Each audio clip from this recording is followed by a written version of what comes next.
Estudio panorámico de la Biblia, Segunda de Pedro. Nombre del libro, en castellano, Segunda Epístola Universal de San Pedro. Es la última carta que Pedro escribió antes de morir. ¿Qué era tan importante que Pedro quiso escribirles antes de morir? En una palabra, paciencia. Pedro quería que perseveraran a pesar de lo que iban a tener que enfrentar.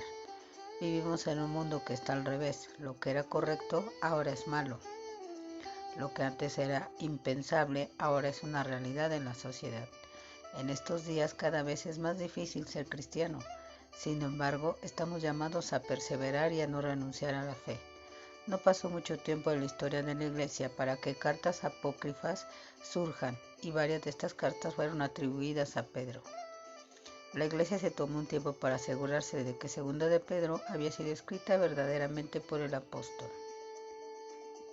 La historia dice que Nerón murió en el año 68 después de Cristo, y Eusebio dice que Pedro también murió en ese año. Por lo tanto, esta carta fue escrita antes de la muerte de Pedro. La carta fue escrita para advertir sobre la influencia herética de los falsos maestros que estaban en la iglesia y para animar a los creyentes a que maduren en el conocimiento de la gracia de Dios. Segunda de Pedro nos anima a seguir adelante. Divisiones de Segunda de Pedro, 3 divisiones. Capítulo 1, reconocer la verdad. Capítulo 2, reconocer a los falsos maestros. Y capítulo 3, reconocer la profecía. Capítulo 1, reconocer la verdad. Segunda de Pedro 1, 1 al 4. Pedro se identifica a sí mismo como siervo y apóstol de Jesucristo. Se describe como esclavo y como uno que ha sido enviado por Dios.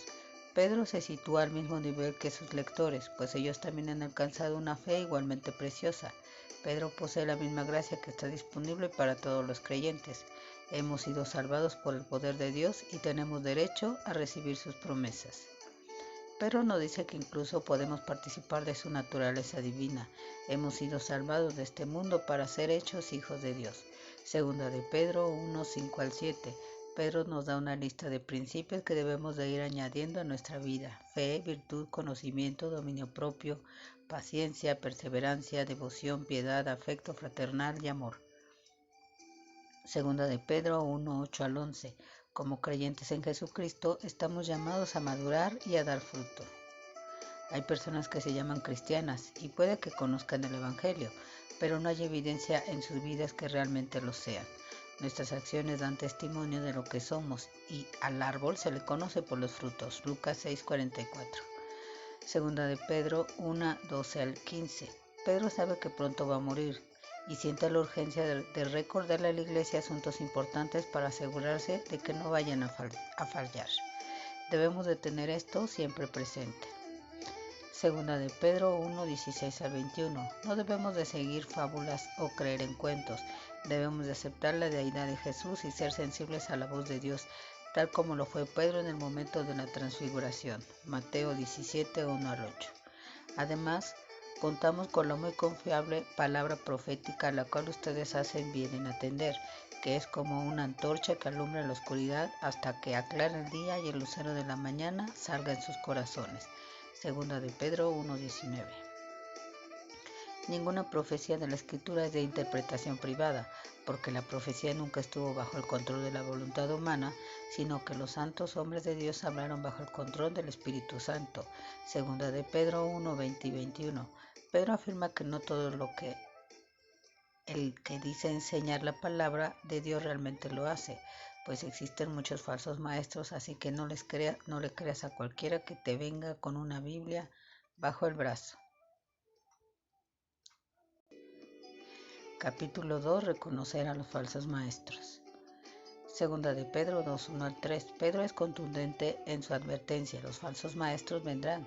Entre el pueblo hubo también falsos profetas, como también habrá entre ustedes falsos maestros que con un disimulo introducirán herejías destructivas y hasta llegarán a negar al Señor que los rescató, con lo que atraerán sobre sí mismos súbita destrucción.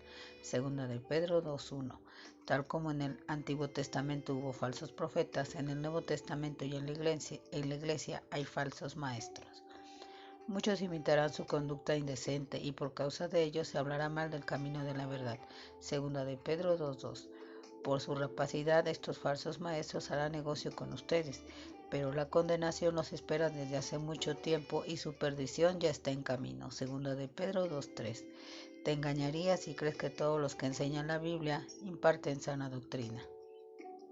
Segunda de Pedro 2:4-8. Dios sabe quiénes son los falsos maestros y se ocupará de ellos. Si Dios no perdonó a los ángeles que pecaron, ¿cómo escaparán los hombres a su juicio? Los ángeles caídos fueron puestos en prisión. La generación de Noé fue condenada en el diluvio. Solo Noé y su familia se salvaron. Sodoma y Gomorra fueron convertidas en cenizas. Inevitablemente el juicio de Dios vendrá sobre estos falsos maestros. Segunda de Pedro 2:9-11. El Señor sabe librar a los piadosos de las tentaciones. Segunda de Pedro 2:9. Hay salida para los hijos de Dios. Noé y Lot fueron liberados del juicio debido a su obediencia. Si Noé no hubiera construido el arca, no habría sido salvado. Si Lot no hubiera ido con los ángeles, habría perecido. Dios sabe cómo librar a sus hijos, pero tenemos que estar dispuestos a escuchar. Segunda de Pedro 2:12-14. Los falsos creyentes se gozarán de su adulterio, no se sacían de pecar. Seducen a los débiles y son perversos. Segunda de Pedro 2:15-17. Los falsos maestros son codiciosos, se hicieron semejantes a Balaam, que con tal de obtener ganancias no les importaba ni lo que dicen. Ellos en realidad no tienen nada que ofrecer al creyente, sino solo problemas. Estos son fuentes sin agua, nubes que arrasa la tormenta, y para siempre les espera la más densa oscuridad. Segunda de Pedro 2:17. Segunda de Pedro 2:18-22. Además hablan palabras infladas y vanas, seducen con concupiscencias de la carne y prometen libertad y son ellos mismos esclavos de corrupción.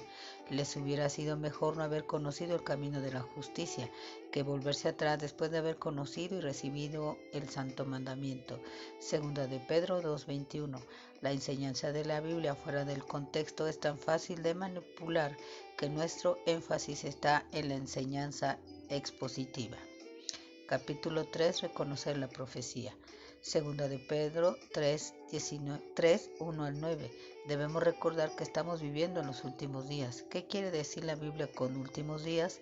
Después de todo, la Iglesia tiene casi 2000 años y los cristianos han estado hablando de los últimos días desde el día en que Jesús ascendió al cielo.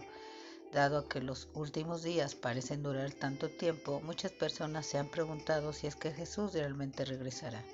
En los días de Pedro había gente que se burlaba de estos, y los hay hoy también. Aquellos que son escépticos señalan a los cristianos y se ríen de nuestra creencia respecto a la venida de Jesús porque creen que Él nunca regresará. ¿Qué quiere decir entonces la Biblia con últimos? Significa que estamos en la última fase de la historia antes del regreso de Jesús. Jesús puede regresar en cualquier momento. Jesús puede venir por su iglesia en el evento llamado el rapto y dar inicio a los eventos finales conocidos como los últimos tiempos. Nada impide que esto suceda, por lo tanto tenemos que estar siempre preparados. Noé predicó el juicio venidero de Dios durante años y nadie le creyó, pero aún así el juicio llegó. El Señor no se tarda para cumplir sus promesas, como algunos piensan, sino que nos tiene paciencia y no quiere que ninguno se pierda, sino que todos se vuelvan a Él. Segunda de Pedro 3:15. Segunda de Pedro 3:10-13. Su juicio vendrá inesperadamente a su tiempo. Se describe una explosión nuclear con los elementos ardiendo y culminarán con su plan redentor y vendrá su nueva creación. El Apocalipsis describe estos hechos. Segunda de Pedro 3:14-18. El fin se acerca. Estamos seguros de que Jesús regresará y estas cosas pasarán tal como lo dicen las Escrituras. Por eso Pedro dice, hagan todo lo posible para que Dios los encuentre en paz, intachables e irreprensibles. Segunda de Pedro 3:14. Sigue adelante, madurando, creciendo y manteniéndote fiel tal como Dios nos ha llamado a hacerlo. Pedro lo resume de manera rápida y sencilla. Debemos de continuar creciendo en la gracia y teniendo cuidado de no caer. Jesucristo viene pronto. Maranata. Sí, ven pronto, Señor Jesús. Conclusiones. Mantente enraizado en Jesús, crece en el conocimiento que tienes de Él, en su amor, devoción y camina con Él. Hoy hay falsos maestros en la iglesia, ten cuidado de no ser engañado por ellos, no creas en sus mentiras, no te alejes de la verdad y persevera en el evangelio que has recibido. Aquellos que perseveran están listos para ver a Jesús. ¿Estás listo? Él va a volver y eso es algo en lo que podemos regocijarnos. Amén.